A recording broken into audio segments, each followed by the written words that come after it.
हे आहे संतरामजी ढेपे, हे टाक, हे उत्तमराव भुसारे, हे रामराव लोट सर, त्याच्या मागं जाधव सर, बापू पवार, प्रसादजी देशमुख, या ठिकाणी दराडे साहेब,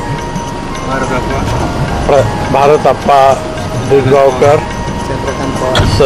पाटील, चंद्रकांत पवार, या ठिकाणी उत्तम खोकले, सखाराम बिटगर, अशोकराव धुळे, या ठिकाणी बाबाराव सामाले, निळकंठ सामाले आणि उत्तमराव लटपटे ही सर्व मंडळी आता ज्या बसमध्ये बसलेली आहे। या ठिकाणी शिवसामदादा सोनटक्के जे योग मित्र मंडळाचे अध्यक्ष आहेत तेही या ठिकाणी उपस्थित आहेत आणि आता ही गाडी मद्रास बीचवरून पुढच्या महाबलीपुरमकडे रवाना होत आहे।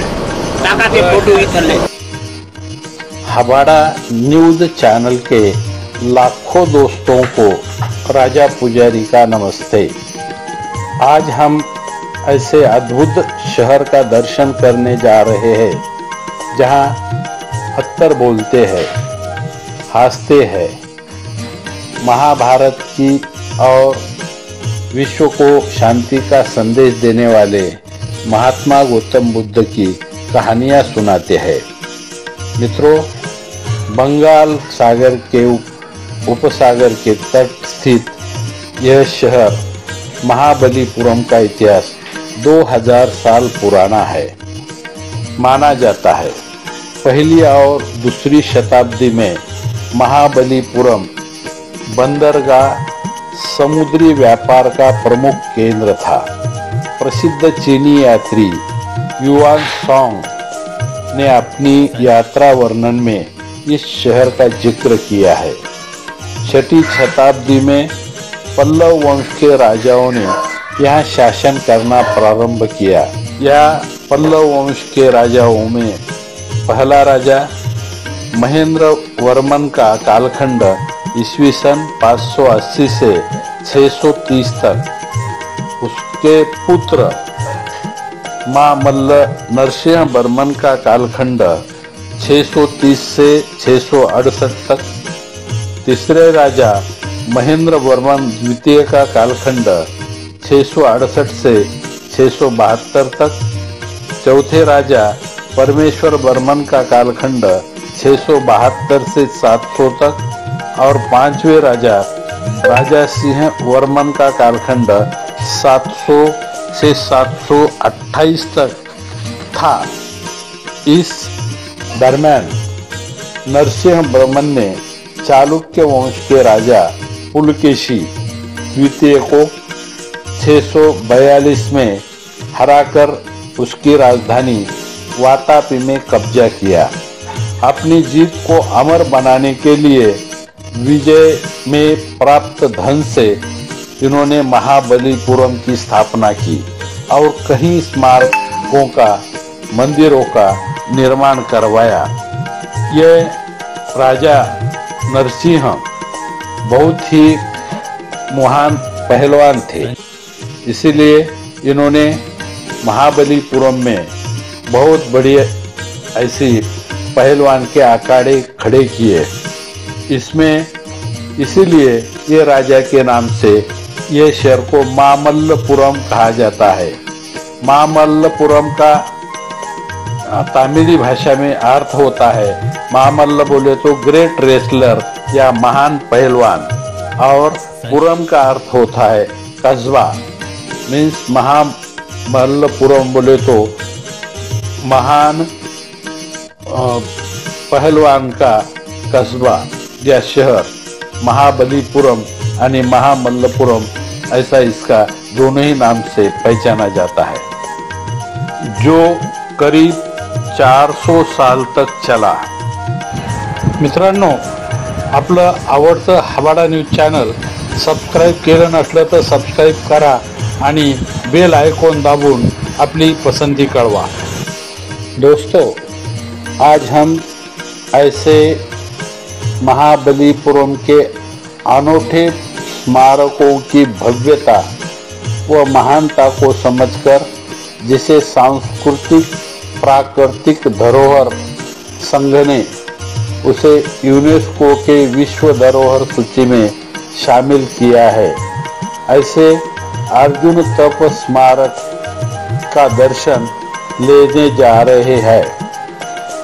दोस्तों, महाभारत में के श्रेष्ठ धनुर्धर महारथी अर्जुन ने शिवजी के पास 2 महाशक्तिशाली पाशुपत अस्त्र था जो एक ही बार में असंख्य बाणों की बौछार करने की क्षमता रखता था।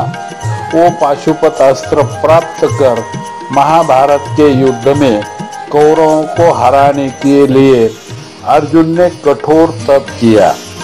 यह कथा महाबलीपुरम के पहाड़ी प्रदेश में शेलफिश के आकार के 25 मीटर लंबा और 12 मीटर ऊंचे पत्थर पर तराशी है। अर्जुन तप का यह दृश्य मूर्ति कला का उत्कृष्ट नमूना है। मूर्तिकार के हाथों का जादू देखने वाले को सम्मोहित करता है। भगवान शिव जी के पाशुपत अस्त्र प्राप्त करने के लिए धनुर्धर अर्जुन एक पैर पर खड़े होकर दोनों हाथों को सिर के ऊपर उठाए तप कर रहे हैं। अस्थि पंजर हुए अर्जुन यहाँ बारीकी से तराशे है। छन्नी हथौड़ा के सहारे अर्जुन के अंग प्रत्यंग की प्रत्येक रेखाएं बारीकी से कलाकृति में दिखाई है। यहाँ भगवान शिव जी की प्रतिमा तराशी है। उनके हाथ में त्रिशूल, कुराड़ी, गले में शाप की माला और बायां हाथ भक्तों के वरदान देने के लिए तत्पर है। सर पर अर्धचंद्र और भूतगणों से घिरे भगवान शिव दिखाई देते हैं। इसी पहाड़ में शिव, विष्णु, सूर्य, चंद्र, किंकर, गंधर्व, यक्षगण, भूतगण, तपश्चर्या करते हुए संत, योगी, शिकारी, सामान्य व्यक्ति, इसके साथ शेर, हिरण, हाथी जैसे जंगली जानवर, चूहे, बिल्ली की तरह घरेलू प्राणी, ऐसे 150 खूबसूरत शिल्प इस पत्थर पर तराशे कर ईश्वर के विविध दर्शनों को दिखाया है। इसके बराबर इन जादुई मूर्तिकारों को उकेरने वाले शिल्पकार का नाम मांधानतार है। ये पत्थर के बीचों बीच विभाजित हुआ नजर आता है। इसमें गंगा माँ है। हिमालय के उत्तर पर उत्तरीय भारत मैदानों में बहती दिखाई है। बुद्धिजीवियों का यह मानना है कि गंगा स्वर्ग से पृथ्वी पर आने की गाथा को वर्णित करता है।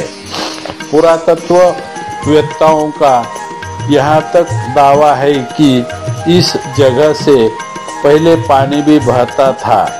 इसमें सभी प्राणी के तरफ देखते रहे हैं। यह पूरी खूबसूरत कलाकृति दिल और दिमाग की सम्मोहित करती है। यदि हम नीचे दृष्टि डालें तो बृहदाकार हाथियों के झुंड नजर आते हैं। इसके साथ हाथी के सामने चूहों के बीच बिल्ली अर्जुन के तरह कठोर तप में लीन है। ये पंचतंत्र की कथा है जिसमें बिल्ली की चतुराई को दर्शाया गया है। इसमें बिल्ली पवित्र होने का ढोंग कर रही है।